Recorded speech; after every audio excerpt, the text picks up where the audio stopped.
There's a certain inevitability at every Comic-Con. Everyone's going to wear a costume. Yes, everyone.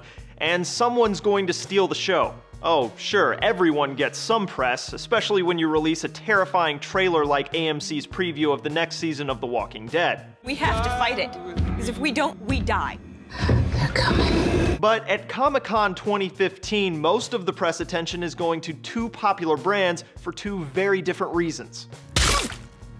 First, you have the show that left a lot of unanswered questions less than a month ago, the biggest of which is Jon Snow really dead? While the Fire and Ice book series never definitively says Snow is dead, that's a lot of stab wounds and a lot of blood on Game of Thrones. Apparently, to goad the cast into a reveal, a man in the audience asked what it would be like not to work with actor Kit Harington, and they laughed nervously and didn't really answer the question. That is, until director David Nutter told the room about his recent conversation with President Obama. He shook my hand, he looked at me and put his hand here on my shoulder, hand on my shoulder, and said, "You didn't kill Jon Snow, did you?" I didn't know if I'd be sent off to Guantanamo or what the answer would be, but I said, "Mr. President, Jon Snow is deader than dead." The other great reveal of the day was the show's audition reel.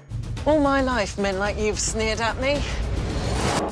And all my life, I've been knocking men like you into the dust. But as the polar opposite to Game of Thrones' coy answers, the true winner of the convention in the early going went big and came from a galaxy far, far away. Not only did J.J. Abrams allow several small teases on Star Wars 7, he released a behind-the-scenes trailer instead of a traditional one. It wasn't just a flip of the script. The trailer seemingly aimed at reassuring its rabid fan base that the new movie wouldn't be entirely CG dependent, but harken back to the 70s and 80s films that relied heavily on real-life cinematography.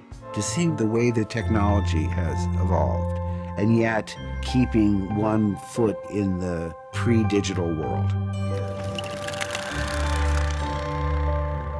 It couldn't be more exciting. As if that weren't enough, Abrams later announced it was time to leave, and marched 6,000 spectators half a mile from the convention site to a concert. Composer John Williams is still working on the new score, but the crowd, heavily armed with phones, didn't seem to mind spending the night listening to old favorites from the San Diego Symphony. I'm Cliff Judy for Newsy, News with the Y.